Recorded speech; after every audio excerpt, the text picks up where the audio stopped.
open to review at a later time if things can be reviewed. It doesn't restrict or discourage private enterprise. 2018P application for a 2-lot subdivision to excise an existing dwelling at 1090 Deptford Road, Clifton Creek. And we have Courtney Campbell who wishes to speak to the item.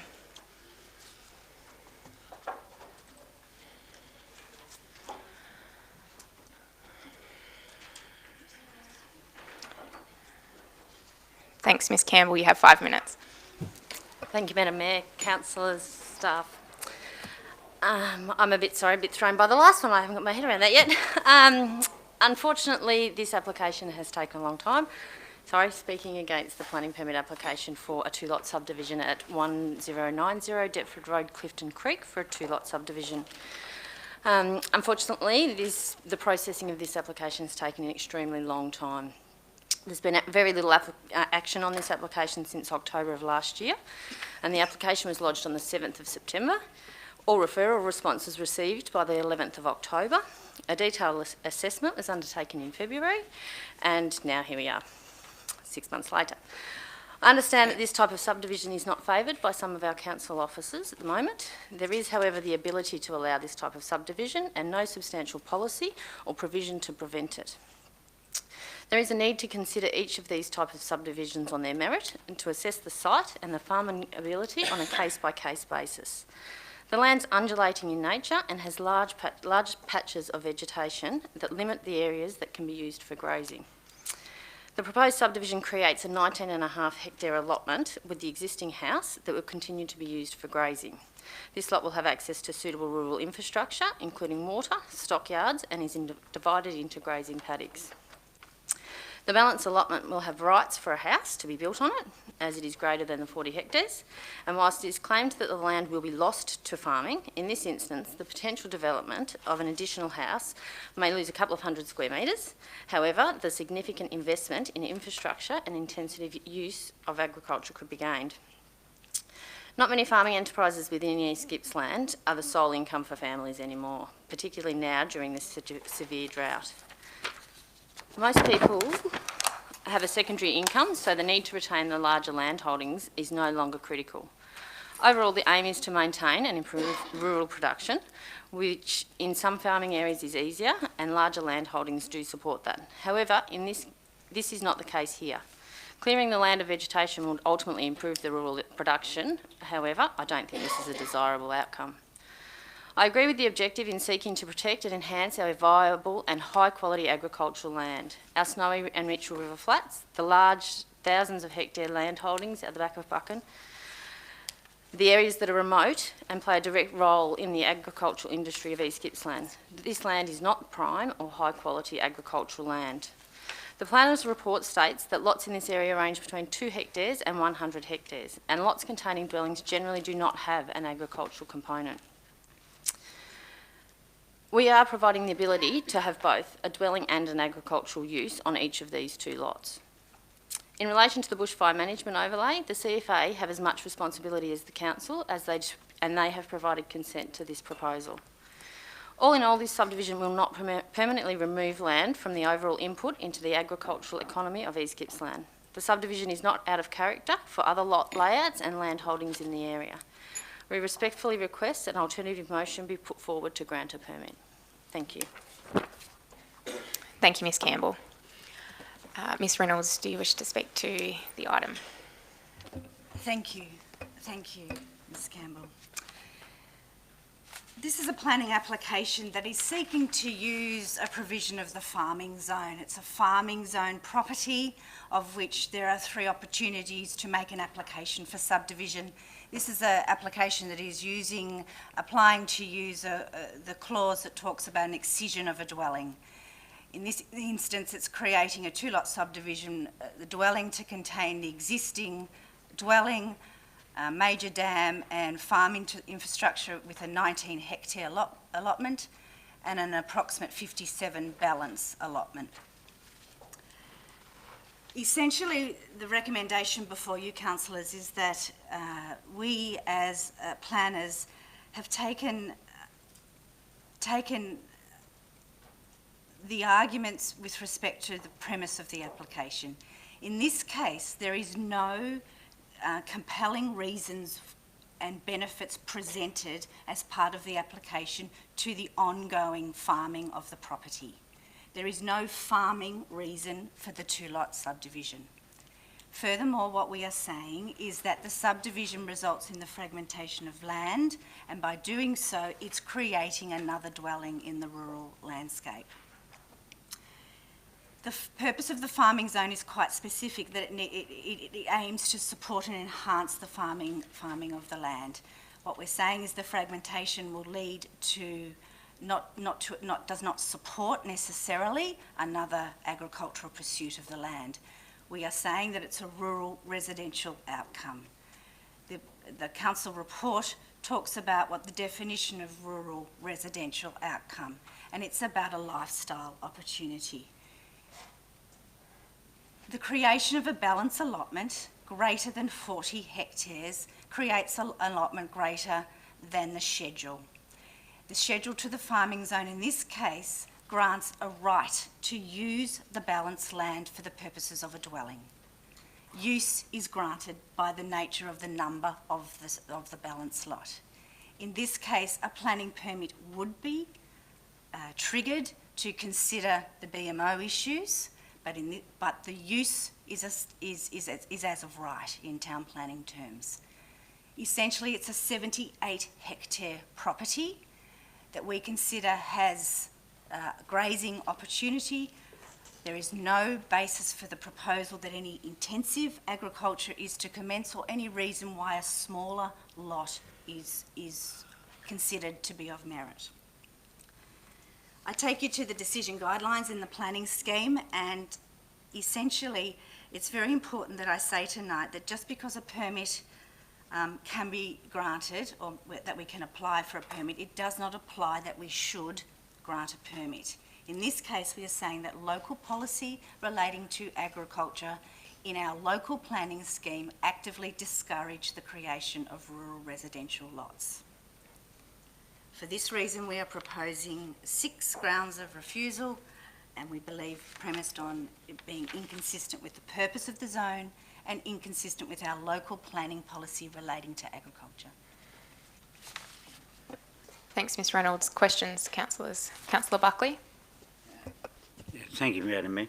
Does an alternative recommendation exist in this case? Have we prepared one? Thank you. Thank you, Councillor Buckley. No, an alternative recommendation has not been prepared. Why so? Or why was it mentioned by Courtney Campbell? Mr Hollow? Thank you, Madam Mayor. As part of discussions with councillors, where we advise councillors of the applications coming forward to council and provide them with a review of the matters at hand, council did not suggest or request for an alternative motion on this matter be prepared. Thank you. Councillor Toohey? Thank you, Madam Mayor. An excision, from what I have seen and known of over the years, that is a generally accepted process. But from what I've seen over the years, an excision usually involves a very small parcel of land. Is that what the ability to excise a property off, is that what that's about? Thank you, Councillor Toohey, for your question. Excisions historically have often meant a smaller lot. Smaller lot in the definition is less than 40 hectares, but in our practice, less than 40 is the answer. In the past, lots are usually in the order of that 2 hectares, a smaller lot as opposed to the 90. When I say usual, they're usually smaller than the 19, notwithstanding that there will have been situations perhaps that we have approved. No further questions? We have a recommendation before us, councillors. Do I have a mover? Thanks, Councillor Toohey. Seconder? Do we have a seconder? I'd like to move an alternative. I need a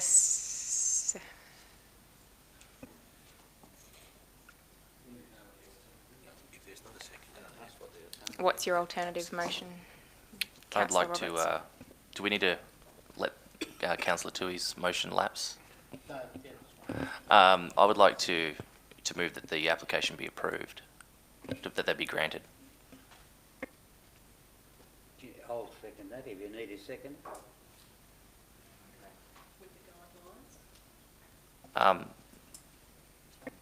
Okay, can I just please refer this to Ms Bennett for clarification? Or Mr Hollow?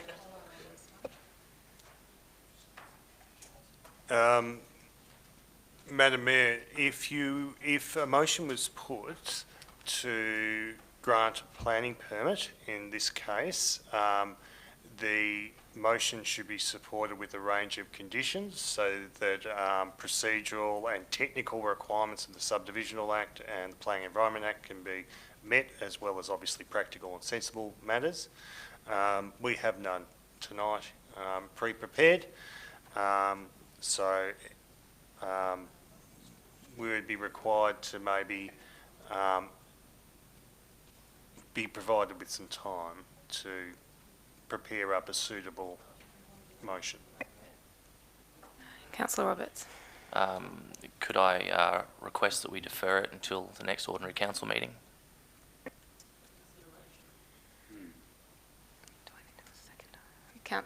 Mr Hollow, can you please clarify whether that's possible? Yes, that's possible, Madam Mayor.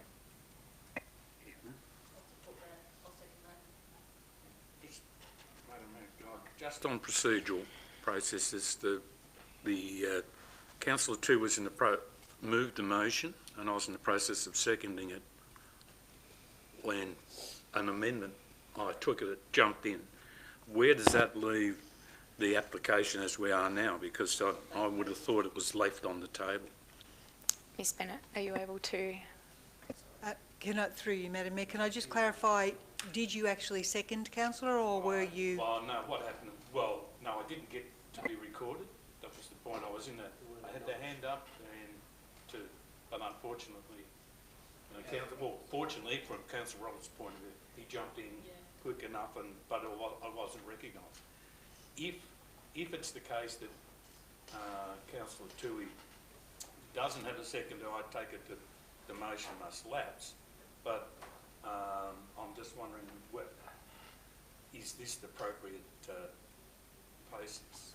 If I may, could I confirm through you, Madam Mayor, with Councillor Toohey, whether he wishes his motion to go ahead or whether he was planning to withdraw it? No, I'm happy to withdraw it, given the reaction in the chamber.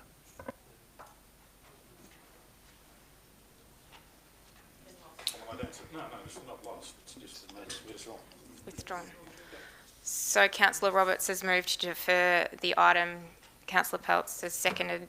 I'll put it to the vote to the next council meeting, which is Tuesday. Councillor Peltz has seconded it.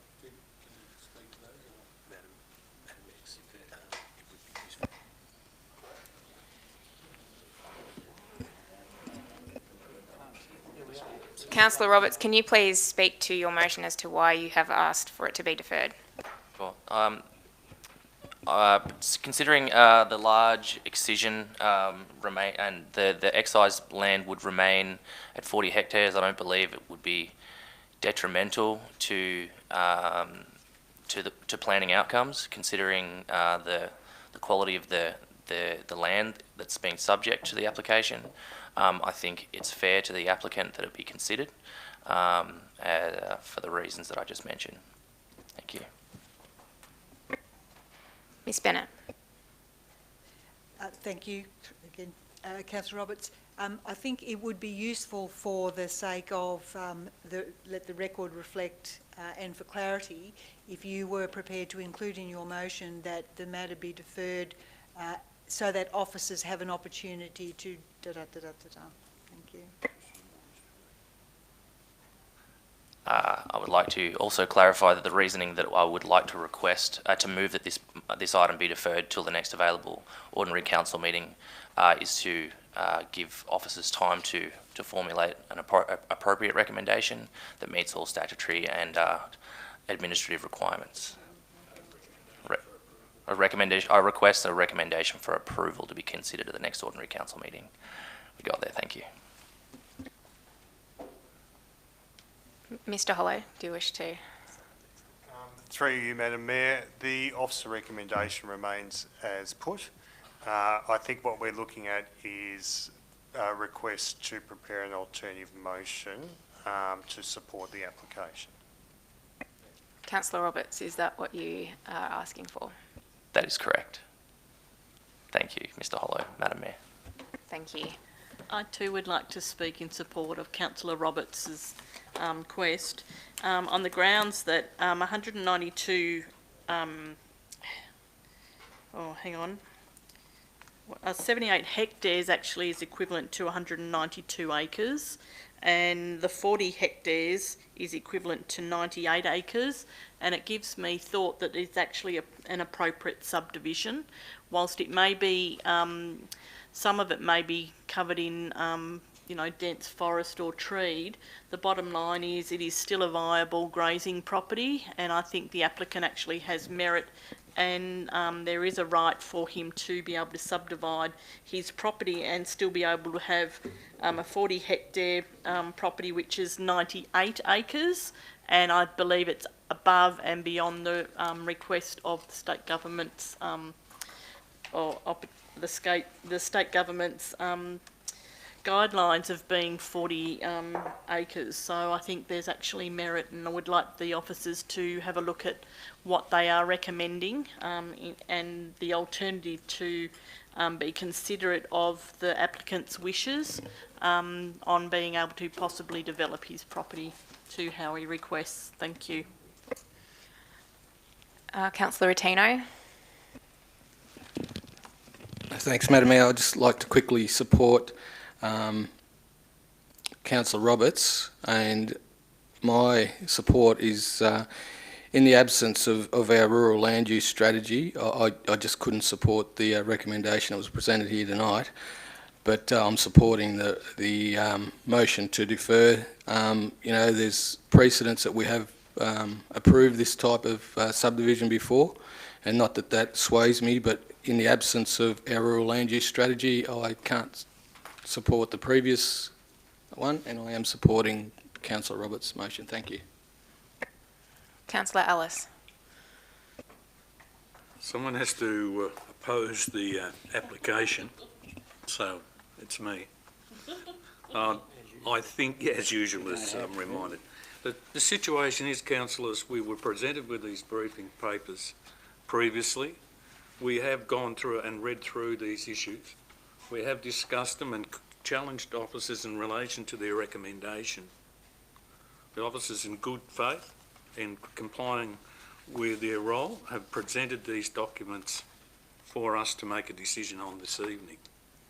We should have been able to make a decision on this matter tonight. The planning rules are clear in relation to this.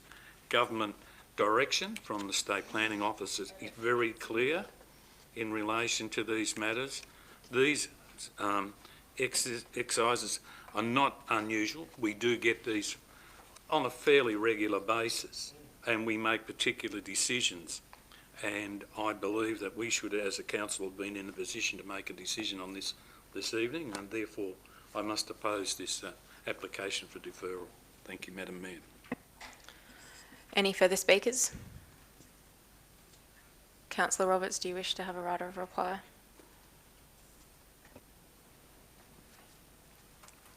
No, I'll pass. Thank you. I'll put Councillor Roberts' motion for deferment to all. All those in favour? Those against? Motion is carried 5-3.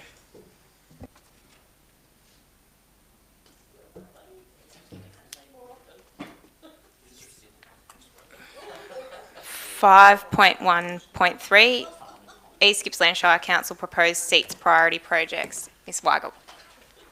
Thank you, Madam Mayor. Roads and connectivity are paramount and very important to the East Gippsland Shire community, and very important therefore to Council both as a provider of nearly 3,000 kilometres of roads ourselves, and also as an advocate on behalf of our community for road improvements and provision of road where the responsibility lies with other agencies. Wearing our advocacy hat, we have been a member of the South East Australian Transport Strategy Group, otherwise known as SEATS, for a number of years, and indeed Councillor Pels currently chairs that group. That group develops a register of priority projects along the eastern seaboard of Australia, and is a strong advocacy group for those priority projects. Over the years, we've had a number of projects that have been on that priority list and have since been implemented or upgraded, and there has been an outcome. SEATS is in the process of reviewing their strategy and their list of priority projects, and we've been asked to nominate projects for that group again. We have put forward 12 projects for Council to consider tonight.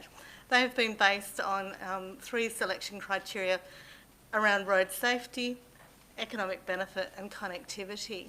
We've also further prioritised them, so we've identified some of those projects that are ready for investment or shovel ready, and others that we consider are ready for further planning work. So the recommendation, and these are provided to you as Appendix 1, the recommendation before Council tonight is that Council endorses these proposed priority projects so that we can provide them to SEATS. Thank you. Thanks, Ms Weigel. Questions, councillors? Happy to put forward the motion laying before Council, Madam Mayor. Thanks, Councillor Ellis. Thanks, Councillor Toohey. Do you wish to speak to the recommendation, Councillor Ellis? Simply, I put the matter to councillors to support and refer you to the list that has been provided for us. They are all been on the table with council for quite some time. Parochially, I'm glad to see that one of my babies, the Scribner's Track, makes entrance, as mentioned. I should say that while I'm here. And a number of other important recommendations. The SEATS is a particularly important organisation, and I'll allow Councillor Toohey to refer to that organisation in his words, but I fully commend this motion before you to Council. Thank you. Thanks, Councillor Ellis. Councillor Toohey? Thank you, Madam Mayor. Having recently attended SEATS up in New South Wales in Councillor Pels's place, I was made very aware of the importance that SEATS plays in the in advocating for road improvements from Canberra down across the eastern corner of our country across to Western Victoria, and this list here I think does truly represent some of the priorities that we see here, and that will be pursued by that organisation and put in front of ministers who are making decisions on the works that need to be done in preferably our area, but all areas of the state. So it's this is a good list with some very opportune and very important upgrades. So I'm happy to support this proposal. Thank you. Thanks, Councillor Toohey. Councillor Buckley?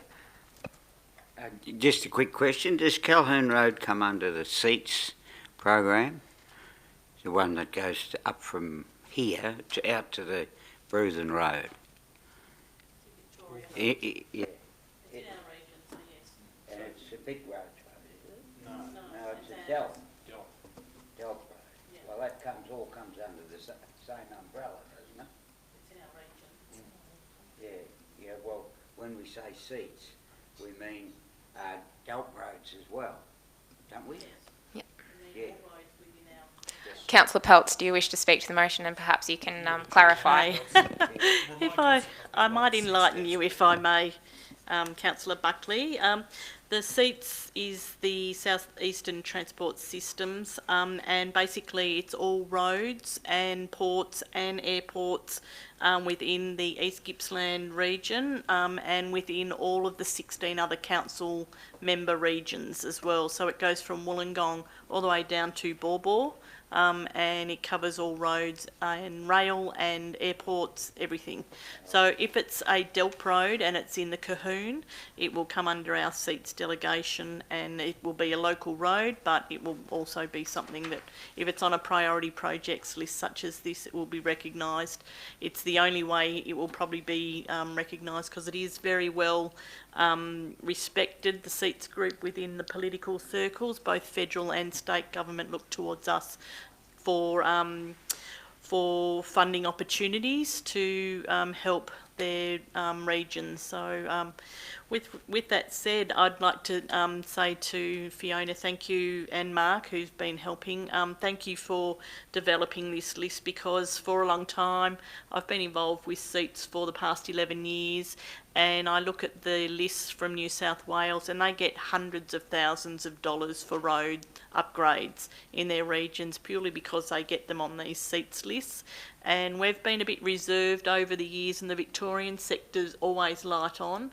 And whilst we've actually, you know, we're getting to the pointier end of our old list, it's great to be seeing new projects identified that would improve travel and, you know, holiday tourism destinations, you know, for people to be travelling within our regions.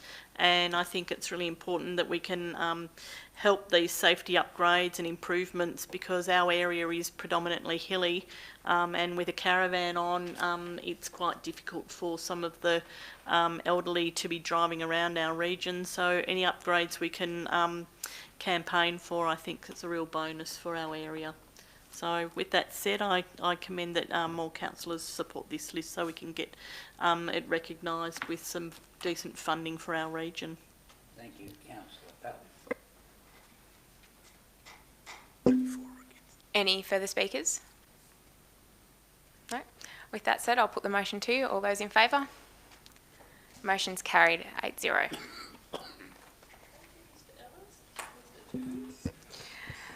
(5.2.1) Regional and District Event Sponsorship Round 2 2018-2019 Assessment. I wish to declare a conflict of interest, and as such will ask Councillor White to chair this portion of the meeting.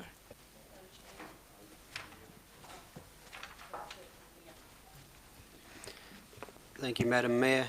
I'd like to welcome Mr John Morton to the table, and if he would go through their proposals and those who have been successful, and discuss who's going to get given some of these funds. Thank you, Mr Morton. Thanks very much. Good evening, councillors. Councillors, as you know, we've been running the roads program for a number of years, since 2009.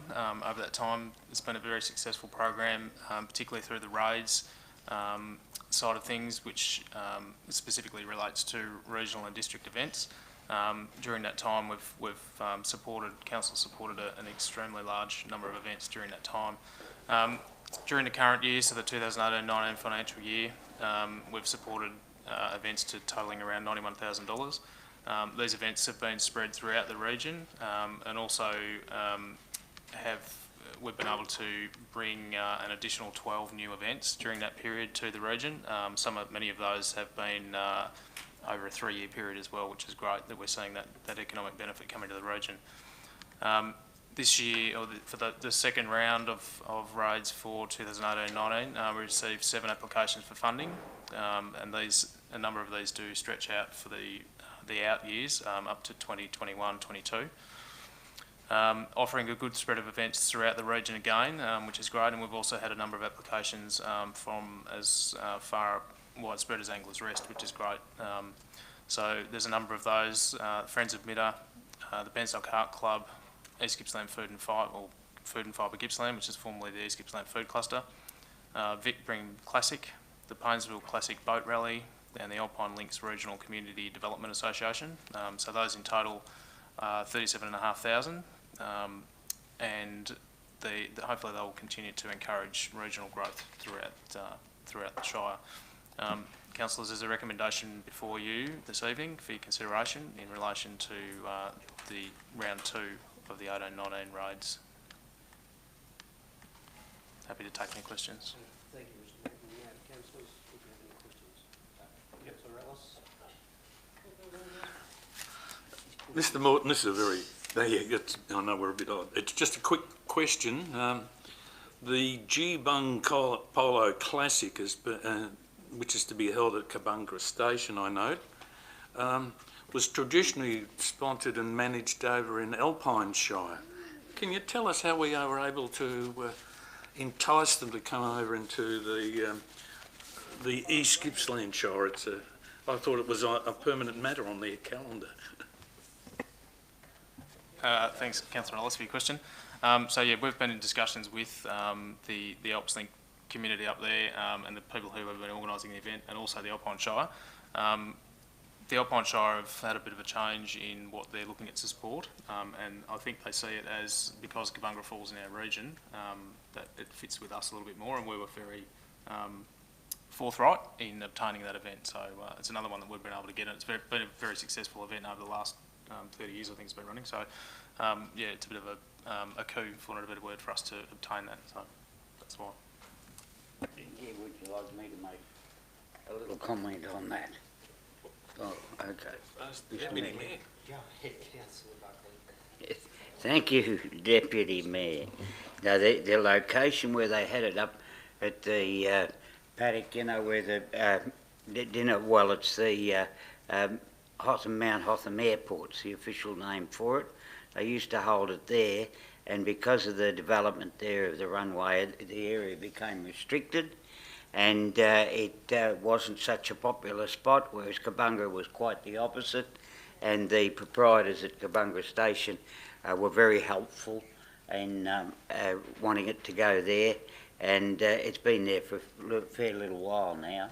And Horsehair Plain was the name of the original spot where it was. Well, that's not quite big enough to be called a plain now, except for aeroplanes. So, and there's not many of them either go there these days. So thank you very much, Mr. Deputy Mayor.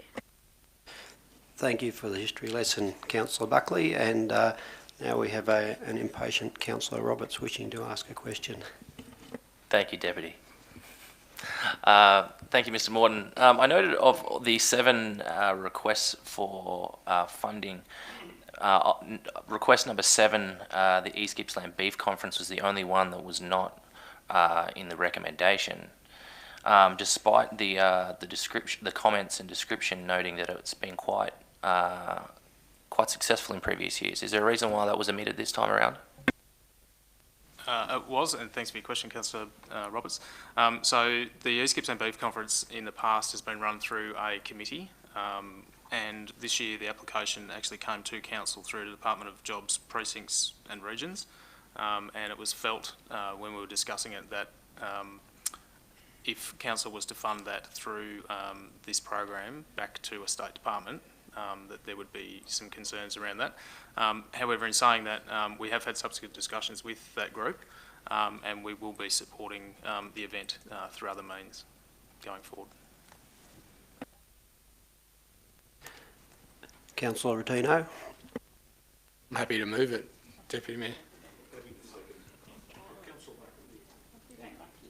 Okay, that's moved by Councillor Rotino, seconded by Councillor Buckley. Would you like to speak to this? I'd just like to thank the officers for preparing the report.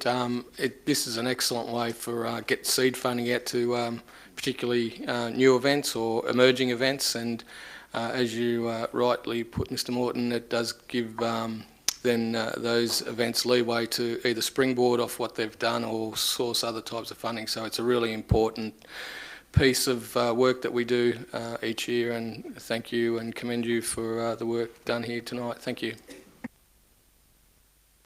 Thank you, Councillor Rotino. Councillor Buckley, would you like to respond? I think I've covered it fairly well, thank you. Thank you. Any speakers against? Me? As if we would. Yes.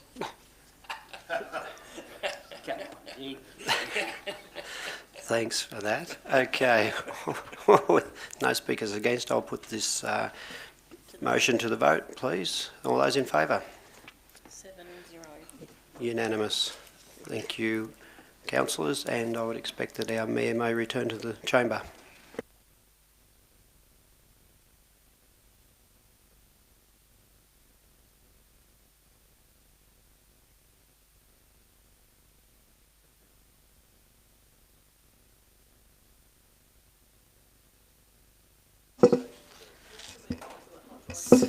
Five point 3.1 amendment to council meeting schedule 2019. Miss Bennett.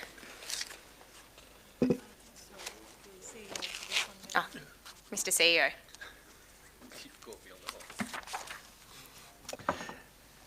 Thank you, Madam Mayor. This is a procedural matter. Essentially, we are seeking to swap around the meeting schedule from in August and September, simply swapping the dates over so that we can have the August meeting in Omeo, due to the fact that we have external people, in particular the auditors, coming to the meeting in September, which would have made it problematic. So there's a recommendation there for council to consider, and I would put that to you.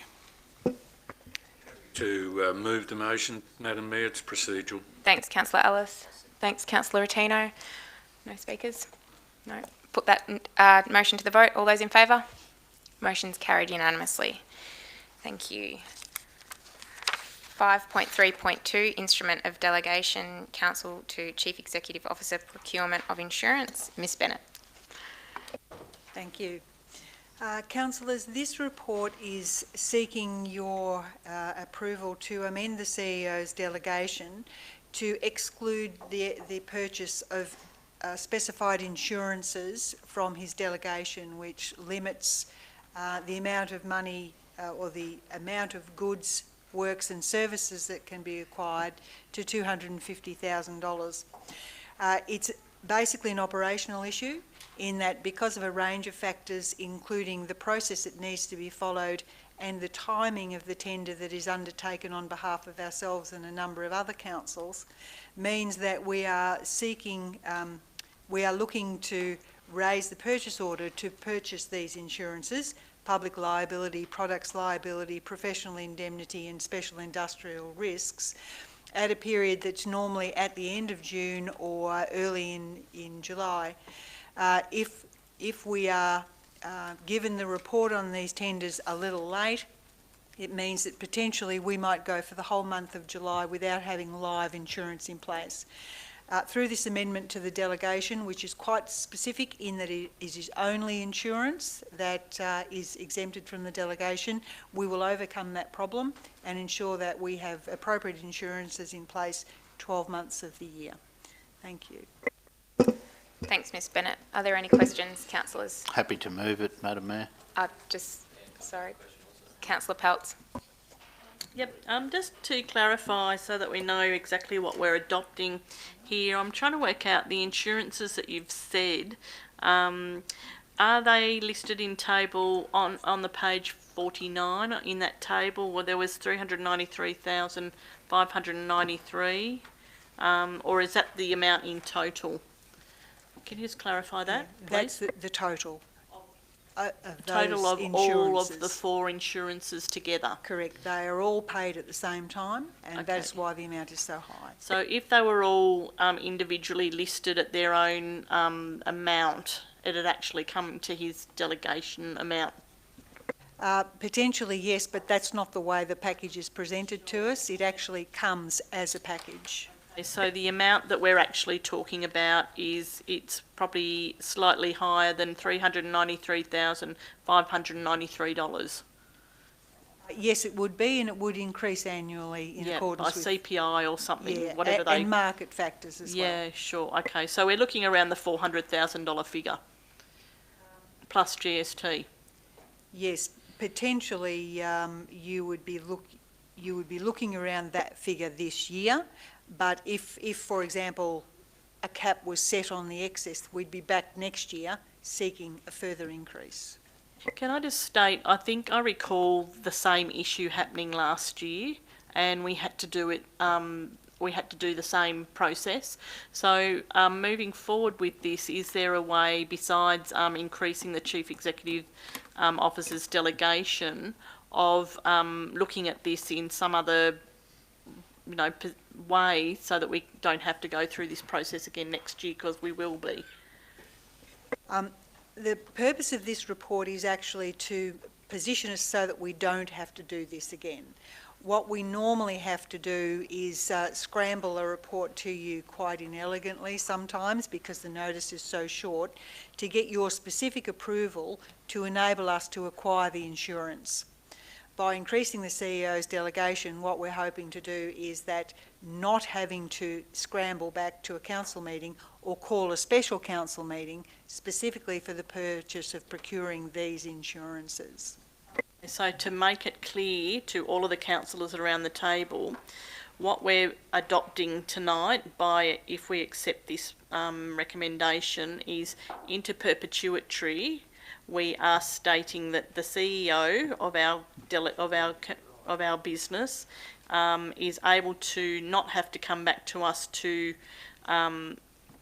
be able to get the permission to adopt our insurances, given the fact that they will be at a base rate now of $493,593 for the 1920 year, or thereabouts. So the $400,000 figure thereabouts, plus GST, which is $440,000. Yeah, essentially what you're doing, councillors, is saying that regardless of the cost of these insurances, and it is these specific insurances, the CEO can purchase or acquire those without requiring a resolution of council. I think it's worth noting, council, and it's a point that's often overlooked, that these figures, or the ambit figures, are included in the budget. So by approving the annual budget, you are effectively authorising the expenditure, not the CEO's expenditure, but the expenditure on these insurances. So what we're looking for here is an administrative tool through which, when we are advised the amount of money that we're required to pay, we can do that without having to wait for the next council meeting or call a special meeting of the council.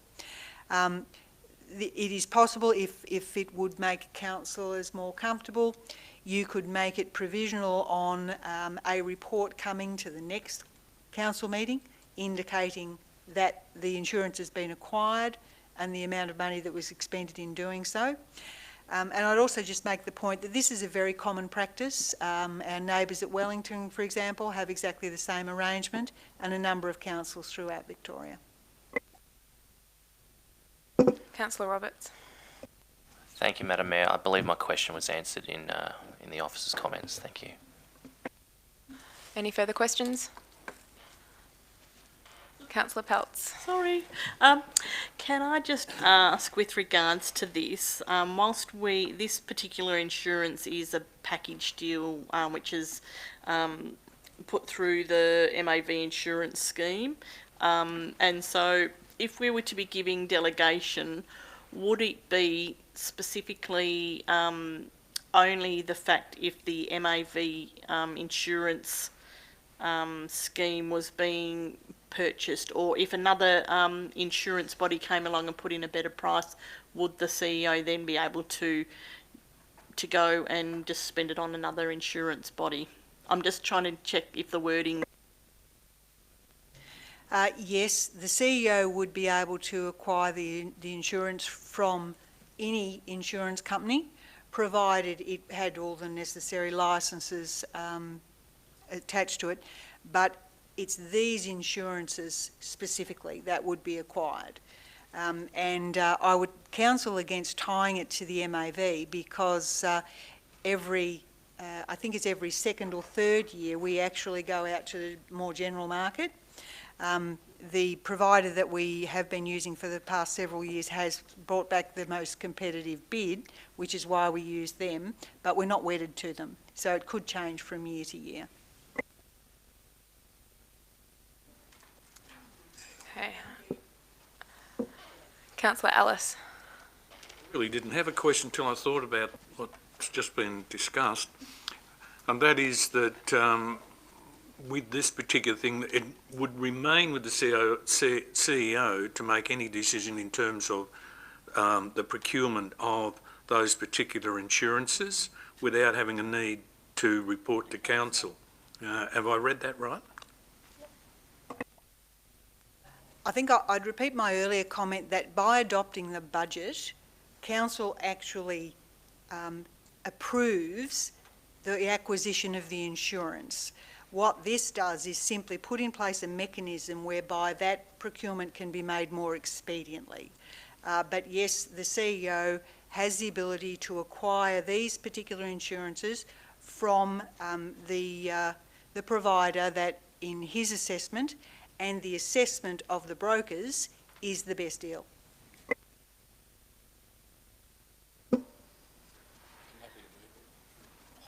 Thanks, Councillor Tino. Councillor White.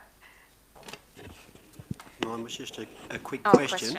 Yes, I just got in time.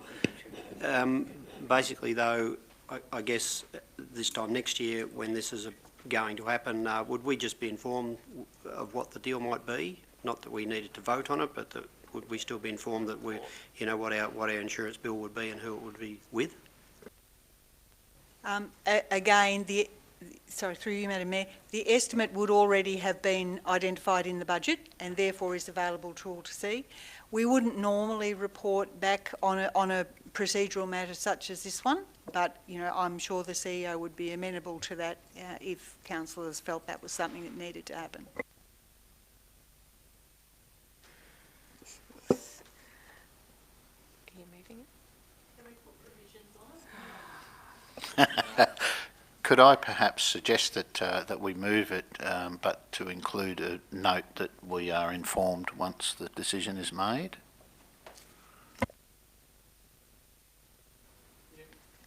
So you're adding a 0.5? So if I could add a 0.5 to the motion as written, that would suggest that upon receipt of said insurance, the council is informed of what the arrangements are.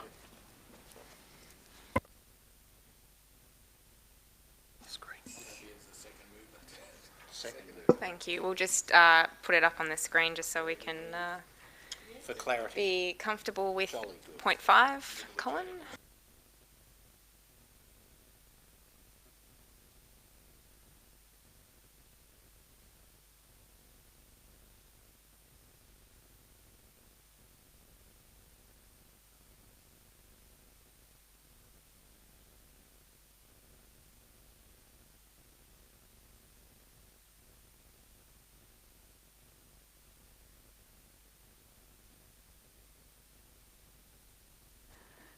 Councillor Tui, 0.5 is there.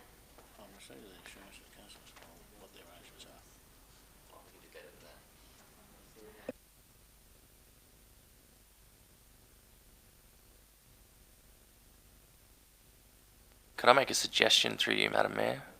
That there's something to the effect of, upon receipt of insurance, and council is provided a report when the outcome is known. But like arrangements are. Complete.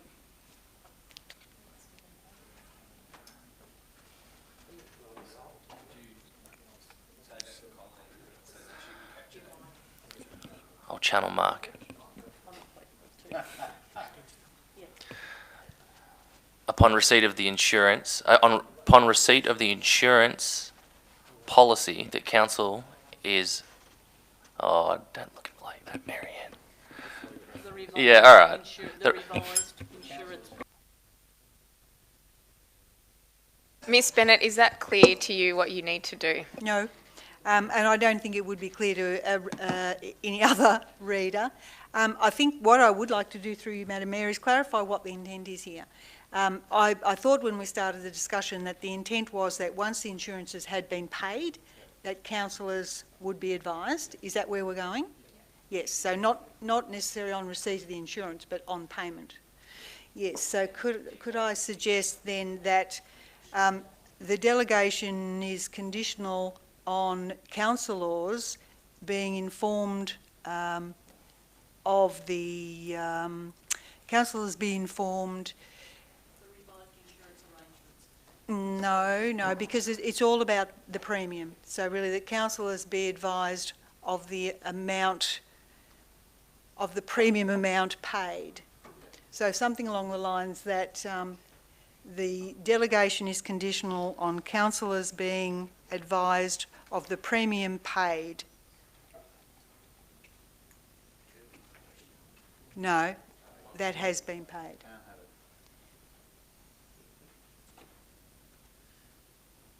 Is conditional on councillors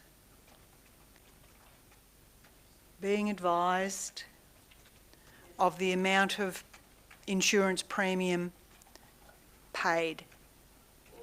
Yeah, but that defeats the whole purpose of the thing. We need to No. know Are you comfortable? what it's going to be before he pays it, I thought.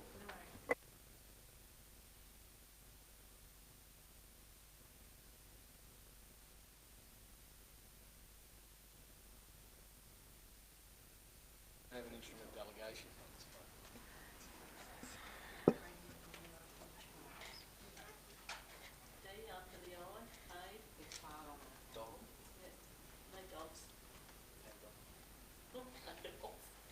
We need premium after insurance?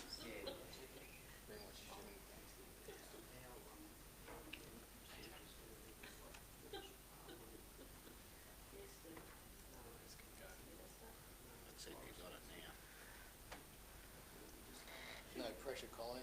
Yeah. How did I go?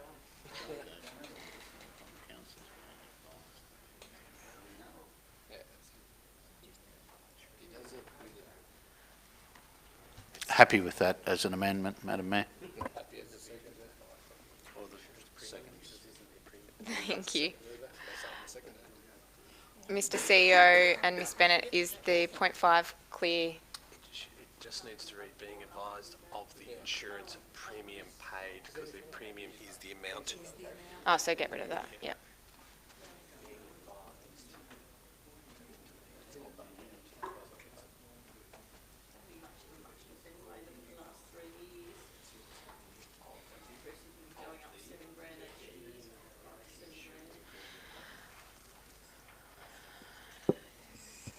Councillor Tui, do you wish to speak to the recommendation?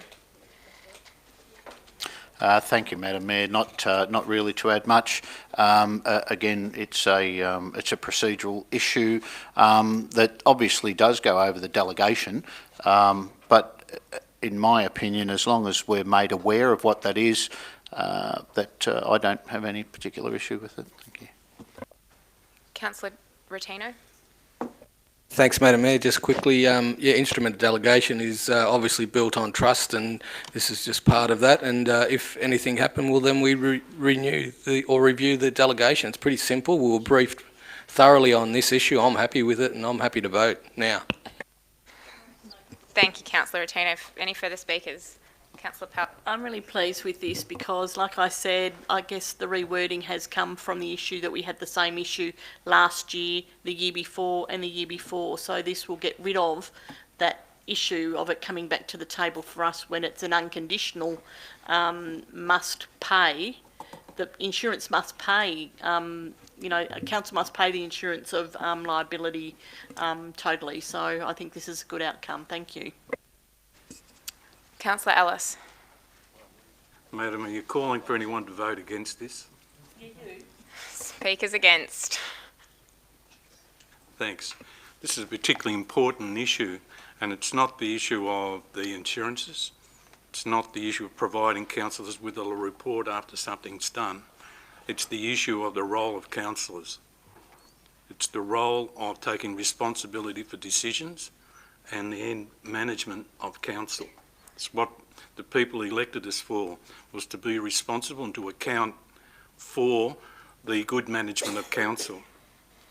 By not providing a delegation in this case, you don't take away from the integrity or the role of any of the council officers, and particularly not of the CEO. This is a matter of issues of delegation. It would be too easy just to say, right, we will pass on this delegation. That means we can get away from a meeting a little bit earlier. Another issue will come along, and the same argument of relevancy will be put up by officers, and again, councillors will stand away from their legislative responsibility. This is not about the CEO. This is not about the role. It's not about wanting to cause undue work or pressures on council officers. It's simply an objection to the point, an argument to the fact that it is our role to make decisions and in relation to the management of council. By just neglecting any and passing on delegations one after another, you get to a stage where the relevancy of council in many ways is questionable, and as all decision making would be left with the officers. I'm not trying to make a mountain of a molehill out of this, but it is an issue about what is the role of a councillor in this case, and for that reason, not the issue of the insurances, I must oppose this, and I encourage you to think on the matters that I've put to you tonight and think about your individual roles. Why were you elected, and what responsibilities you thought you should undertake in the role of a councillor? That is my reasons for objecting to this particular delegation. Thank you. Any further speakers? Councillor Toohey, do you wish to have a right of reply? Thank you, Madam Mayor. I must say, if this is in regards to knocking off early, we're very bad at it. To my way of thinking, this is just creating administrative efficiency. I would feel very comfortable in the knowledge that we would be informed if there was a variation that went outside of what the variations have been in the past.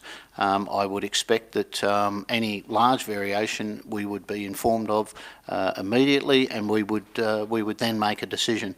I don't see that we really need to be looking over our CEO's shoulder to ensure that the premium that's being paid is appropriate.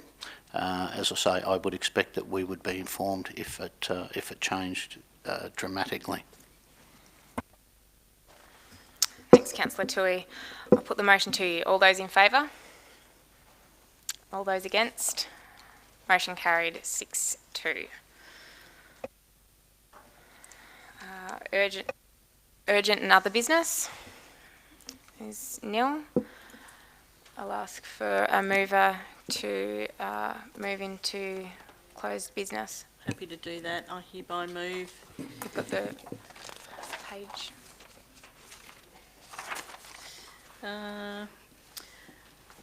I hereby move that Council now closes the meeting to the public in accordance with the provisions of Section 89(2)(d) of the Local Government Act 1989 to consider items 7.1 to 7.3 as these items relate to contractual matters.